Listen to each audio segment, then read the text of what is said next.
Assalamualaikum warahmatullahi wabarakatuh. Para pembaca yang budiman, kali ini saya akan berbagi kisah tentang sebuah pendakian yang berujung pada kejadian di luar nalar. Sebuah perjalanan yang seharusnya menjadi pengalaman biasa, berubah menjadi pertemuan dengan sesuatu yang tidak kasat mata. Mitos atau kenyataan? Silakan simak sendiri cerita ini, dan nilai dengan hati yang terbuka. Malam itu, kabut turun begitu tebal, seakan menyembunyikan jalan setapak yang kami lalui. Hawa dingin menggigit tulang, menusuk hingga ke sumsum. Di kejauhan, samar-samar terdengar suara gamelan lirih, seakan dimainkan dari dunia yang lain. Aku menoleh ke belakang, memastikan teman-temanku masih ada. "Apa kau dengar itu?" bisik Rizal, suaranya gemetar. Aku mengangguk pelan. Suara itu tak seharusnya ada di sini. Kami masih jauh dari perkampungan, hanya dikelilingi hutan lebat dan jurang-jurang curam. "Nek rasalah, kene cedak kuburan lawas," sahut Bima, berusaha terdengar santai meski wajahnya terlihat tegang. Sejenak kami terdiam, hanya suara langkah kaki yang menggema di antara pepohonan. Lalu, bau aneh itu datang. Busuk, menyengat, seperti bangkai yang telah lama membusuk di tengah hutan. Aku menahan napas, menoleh ke kanan dan kiri, mencari sumbernya. Di balik batang pohon besar, samar-samar terlihat sesosok bayangan. Berdiri diam. Tak bergerak. Hatiku mencelos. Aku endelok wong nang kono, suaraku nyaris tak terdengar. Teman-temanku menoleh serempak. Mata mereka membelalak saat melihat yang aku lihat. Sosok itu masih berdiri di sana, tertutup kabut, tapi matanya, dua titik merah menyala menembus kegelapan. Aku, Rizal, Bima, dan dua temanku yang lain, Sari dan Indra, sudah merencanakan perjalanan ini sejak lama. Gunung ini bukanlah yang pertama bagi kami, tapi selalu ada hal yang membuat kami penasaran untuk kembali. Bukan hanya keindahan alamnya, tapi juga cerita-cerita yang beredar di kalangan para pendaki. Aku sendiri bukan orang yang mudah percaya pada hal-hal mistis. Sebagai mahasiswa jurusan teknik sipil, pikiranku lebih sering disibukkan dengan hitungan dan desain bangunan daripada memikirkan cerita-cerita hantu. Tapi, pengalaman-pengalaman aneh di beberapa pendakian sebelumnya membuatku sedikit lebih waspada. Rizal, sahabatku sejak SMA, justru sebaliknya. Dia paling skeptis soal hal-hal yang berbau supranatural. Menurutnya, semua bisa dijelaskan dengan logika. Bima, sebaliknya, adalah orang yang paling percaya dengan mitos dan legenda. Setiap perjalanan, dia selalu membawa jimat pemberian kakeknya, sebuah kain putih kecil yang katanya sudah didoakan. Sari dan Indra adalah pasangan yang baru pertama kali ikut mendaki bersama kami. Mereka bukan pendaki berpengalaman, tapi semangat mereka luar biasa. Sari adalah tipe orang yang penuh rasa ingin tahu, suka bertanya tentang segala hal. Sedangkan Indra, meski cenderung pendiam, selalu memastikan semua aman dan berjalan sesuai rencana. Kami memulai perjalanan dari base camp di kaki gunung pada siang hari, dengan cuaca yang cukup bersahabat. Langit biru tanpa awan, angin sepoi-sepoi menemani langkah kami. Jalur awal masih cukup landai, dikelilingi pepohonan rindang dan suara burung yang bersahutan. Di pos pertama, kami beristirahat sebentar, mengatur napas, dan menikmati bekal yang kami bawa. Beberapa pendaki lain juga tampak duduk bersantai, berbagi cerita tentang pengalaman mereka di gunung ini. Salah satu dari mereka sempat bercerita tentang jalur tertentu yang sebaiknya dihindari saat malam hari. Kalau lewat jalur itu pas udah sore, suka ada yang ngikut, ujar seorang pendaki tua dengan nada serius. Bima langsung tertarik, sedangkan Rizal hanya tertawa kecil. "Lagi-lagi mitos," katanya sambil menyengir. "Paling cuma orang-orang yang tersugesti aja." Kami melanjutkan perjalanan dengan semangat, tak terlalu memikirkan ucapan pendaki tadi. Tapi semakin sore, suasana mulai berubah. Langit yang tadinya cerah mulai diselimuti kabut tipis. Angin yang berhembus terasa lebih dingin, menusuk kulit meski kami sudah memakai jaket tebal. Saat mencapai pos 3, hari mulai gelap. Kami memutuskan untuk mendirikan tenda di sebuah tanah lapang dekat hutan pinus. Sari dan Indra membantu memasang tenda, sementara aku dan Bima mencari kayu bakar. Rizal sibuk dengan kompor portabelnya, memasak mie instan yang aromanya langsung menguar di udara dingin. Malam pun tiba. Di tengah suara api unggun yang berderak pelan, kami berbincang sambil menikmati teh hangat. Hanya ada beberapa tenda lain di sekitar kami, membuat suasana terasa lebih sepi. Itulah saat pertama kali aku mendengar suara gamelan dari kejauhan. Samar, tapi jelas. Seolah dimainkan di tengah kabut yang mulai menebal. Aku mengangkat wajah, berusaha memastikan sumber suara itu. Di tengah kabut yang mulai menebal, samar-samar aku bisa mendengar dentingan gamelan, pelan namun jelas. Seolah datang dari balik pepohonan di ujung lapangan tempat kami mendirikan tenda. Kalian dengar sesuatu nggak? Tanyaku pelan. Rizal yang sedang menyeruput teh hanya mengernyit. Dengar apa? Bima menoleh cepat. Gamelan? Aku mengangguk. Sari dan Indra saling bertatapan. Wajah mereka mulai menunjukkan kegelisahan. Kayak ada yang lagi main musik tradisional gitu. Indra berbisik. Suasana langsung berubah. Angin yang tadinya hanya berembus lembut kini terasa lebih menusuk. Api unggun kami bergetar kecil, seolah ada sesuatu yang meniupnya pelan. Gak ada perkampungan di sekitar sini, kan? Sari bertanya dengan nada ragu. Gak ada, jawab Bima cepat. Setahuku, di gunung ini cuma ada jalur pendakian, pos-pos, dan hutan lebat. Perkampungan terdekat masih jauh di bawah sana. Kami semua terdiam. Aku mencoba berpikir logis. Bisa saja ada pendaki lain yang membawa alat musik, atau mungkin ada rombongan warga yang sedang melakukan ritual tertentu. Tapi suara itu terdengar terlalu jauh, seolah berasal dari tempat yang tak kasat mata. Ayo jangan dibawa serius, Rizal berusaha mencairkan suasana. Mungkin cuma suara angin atau efek gaung dari lembah di bawah sana. Tapi aku tahu, ini bukan sekadar suara angin.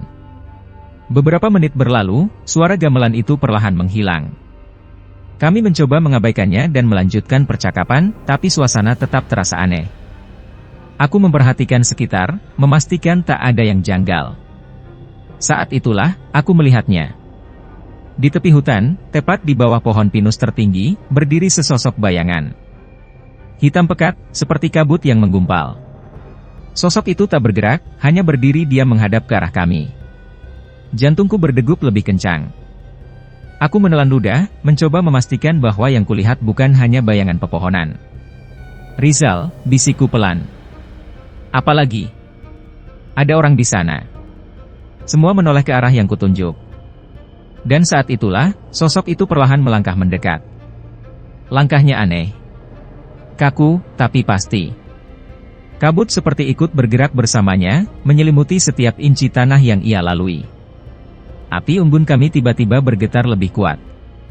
Lalu, seperti tersedot oleh sesuatu, nyalanya mengecil drastis, menyisakan bara merah yang berpendar lemah. Sari menjerit pelan. Ayo masuk tenda, sekarang. Bima berbisik tegas. Kami bergerak serempak. Aku, Sari, dan Indra masuk ke dalam tenda pertama, sementara Rizal dan Bima masuk ke tenda sebelah. Dengan napas memburu, aku mengintip dari celah resleting. Sosok itu berhenti tepat di tempat kami duduk tadi. Dingin menyelimuti sekujur tubuhku. Sosok itu menunduk sedikit, seperti sedang mengamati api unggun yang hampir padam. Lalu, perlahan, kepalanya menoleh. Dan aku sadar, dia sedang menatapku langsung dari balik kegelapan. Aku membekap mulutku dengan tangan gemetar. Dadaku naik turun, napasku tak beraturan. Sosok itu masih berdiri di sana, tepat di bekas tempat kami duduk tadi. Aku tak berani menggerakkan resleting tenda lebih jauh. Hanya celah kecil yang kupakai untuk mengintip. Meski kabut makin menebal, aku bisa melihat dengan jelas. Makhluk itu tinggi, lebih tinggi dari manusia biasa. Tubuhnya diselimuti bayangan pekat yang seolah berdenyut perlahan. Aku bisa merasakan sesuatu dari tatapannya, meskipun wajahnya hampir tak bisa kulihat. Di sebelahku, Sari menggigit bibirnya, berusaha menahan isak. Indra duduk diam, tangannya mengepal, matanya membelalak menatap tanah. Kita harus gimana? Bisik Sari, nyaris tak terdengar. Aku tak tahu harus menjawab apa. Sementara itu, dari tenda sebelah, samar-samar ku dengar suara Rizal dan Bima berbisik panik. Aku tahu mereka juga menyadari kehadiran sosok itu. Lalu sesuatu terjadi. Sosok itu menunduk, seolah sedang memperhatikan api unggun yang hampir mati. Kemudian, perlahan, ia berjongkok. Tangannya yang panjang, terlalu panjang untuk ukuran manusia, terjulur ke arah bara api. Dan dalam sekejap, api yang hampir padam itu menyala lagi. Aku menahan napas. Bukan hanya menyala, tapi kobaran apinya berubah. Warna merah oranye yang biasa kini berganti menjadi biru kehijauan, berkedip-kedip aneh, seperti menari mengikuti ritme yang tak kasat mata. Sari mencengkeram lenganku erat. Apa yang dia lakukan? Bisiknya, suara gemetar. Aku tak bisa menjawab. Tiba-tiba, angin bertiup lebih kencang. Kabut yang menggantung di sekitar tenda kami berputar pelan, seperti tersedot ke arah sosok itu. Dan saat itulah, kami mendengar sesuatu. Bukan suara gamelan. Bukan suara angin. Tapi suara napas. Dalam, berat, dan terdengar sangat dekat. Aku merasakan bulu kuduku meremang. Perlahan, aku menoleh ke belakang, ke arah dalam tenda. Di dalam sana hanya ada kami bertiga. Tapi entah kenapa, suara napas itu terasa begitu dekat, seakan ada seseorang lagi bersama kami di dalam. Indra langsung meraih senter dan menyorot ke sekeliling tenda. Kosong. Tak ada siapa-siapa selain kami. Tapi suara itu masih ada. Makin lama, makin jelas. Lalu, dari luar tenda, terdengar suara langkah kaki. Pelan. Menyeret. Aku kembali mengintip keluar dengan hati-hati. Sosok tadi masih ada di dekat api unggun, tapi kini ada sesuatu yang lebih mengerikan. Di pinggir lapangan tempat kami mendirikan tenda, di antara pepohonan yang berkabut, aku melihatnya. Bayangan lain. Banyak. Satu persatu, mereka bermunculan dari balik pepohonan. Aku tak bisa melihat wajah mereka, hanya siluet yang samar. Mereka berdiri diam, menghadap ke arah tenda kami. Lalu, bersamaan, mereka mulai melangkah maju. Menuju kami. Aku tak bisa bergerak. Jantungku berdetak begitu keras hingga nyaris menenggelamkan suara napasku sendiri. Bayangan-bayangan itu semakin mendekat. Langkah mereka lambat, tapi pasti. Tak ada suara ranting patah atau gesekan dedaunan seperti seharusnya. Mereka bergerak tanpa suara, seolah melayang beberapa sentimeter di atas tanah. Di dekat api unggun, sosok tinggi yang pertama kali muncul masih berjongkok, seakan tak peduli dengan kedatangan makhluk-makhluk lainnya. Namun, aku sadar bahwa ia mengangkat kepalanya sedikit. Ia tahu mereka datang. Dan aku bisa merasakan sesuatu, sebuah perubahan di udara, tekanan yang semakin berat, seakan malam ini dipenuhi oleh sesuatu yang lebih dari sekadar kabut. Tiba-tiba, dari dalam tenda, Sari terisak keras. Jangan bersuara. Bisikku cepat, mencengkeram lengannya. Tapi terlambat. Salah satu bayangan, yang paling dekat, berhenti. Aku menahan napas. Perlahan, kepalanya menoleh ke arah tenda kami. Dan saat itu juga, aku mendengar suara yang membuat darahku membeku. Klek. Resleting tenda mulai bergerak. Aku langsung menoleh, tanganku bergerak refleks untuk menahan resleting itu agar tak terbuka. Apa-apaan ini? Indra berbisik panik. Aku bisa merasakan dorongan dari luar, seolah ada sesuatu yang ingin masuk. Tangan Sari menutupi mulutnya sendiri, tubuhnya gemetar hebat. Resleting itu masih bergerak perlahan ke bawah. Aku mengerahkan seluruh kekuatanku untuk menahannya, tapi entah kenapa, tanganku terasa berat. Otot-ototku menegang, seperti ada sesuatu yang tak terlihat yang ikut menekan dari luar. Apa yang harus kita lakukan? Indra bertanya dengan suara tercekat. Aku tak tahu. Dan lalu, dari luar tenda, terdengar suara yang lebih menyeramkan daripada suara gamelan atau napas berat yang tadi kami dengar. Suara seorang perempuan. Lirih. Seperti berbisik tepat di samping tenda kami. Tolong aku. Aku merasakan tengkuku langsung dingin. Suaranya terdengar begitu dekat, begitu nyata. Aku melirik ke arah Rizal dan Bima yang berada di tenda sebelah, tapi aku tak bisa melihat mereka dengan jelas karena kabut makin tebal. Aku hanya bisa mendengar napas mereka yang memburu. Dan lalu, suara itu kembali terdengar. Lebih jelas. Tolong aku kedinginan. Tapi ada sesuatu yang janggal. Suaranya terdengar seperti meniru. Seperti suara yang diucapkan oleh seseorang yang tidak tahu cara berbicara dengan benar. Sari mulai menangis, bahunya bergetar hebat. Aku tahu kami harus melakukan sesuatu. Tapi sebelum aku sempat berpikir lebih jauh, sesuatu terjadi. Tenda kami tiba-tiba berguncang hebat. Bagaikan ada sesuatu yang menarik-nariknya dari segala arah. Indra langsung meraih pisau lipat dari saku celananya, matanya penuh ketakutan. Sementara itu, aku masih menahan resleting dengan sekuat tenaga. Lalu, dalam sekejap, angin kencang menerpa area perkemahan kami. Api unggun yang tadi menyala biru kehijauan tiba-tiba padam total. Gelap. Hanya ada kabut dan bayangan-bayangan itu. Aku bisa mendengar suara langkah mereka semakin dekat. Mereka mengelilingi kami. Dan di tengah-tengah kegelapan, terdengar suara yang lebih dalam, lebih berat, lebih tua, sesuatu yang bukan manusia. Mau kemana? Aku merasakan nyaliku hancur seketika. Aku tahu, kami tidak sendirian di tempat ini. Dan aku juga tahu, kami mungkin tidak akan bisa pulang dengan selamat. Aku tidak bisa berpikir jernih. Suara itu masih menggema di udara, dalam dan berat, seakan datang dari dalam tanah itu sendiri. Mau kemana? Angin berputar semakin kencang, menekan tenda kami dari segala arah. Indra masih menggenggam pisau lipatnya erat, meski aku tahu ia tak akan bisa menggunakannya melawan sesuatu yang tak terlihat. Sari berusaha menahan isakannya, tapi aku bisa merasakan tubuhnya yang gemetar di sampingku. Dari luar, kabut semakin menebal, hampir menutupi sosok-sosok yang berdiri mengelilingi perkemahan kami. Mereka tidak bergerak lebih dekat, tapi mereka juga tidak menjauh. Dan di antara mereka, sosok tinggi yang pertama kali muncul tetap diam, seakan mengawasi semuanya dari kejauhan. Aku menutup mata, mencoba berpikir. Lalu aku ingat. Bima. Dia selalu membawa jimat kain putih yang diberikan oleh kakeknya. Mana Bima? Aku berbisik panik. Aku melongok ke tenda sebelah. Resletingnya masih tertutup, tapi aku bisa mendengar suara napas cepat dari dalam. Aku mengambil keputusan cepat. Kita harus ke tenda Bima, bisikku.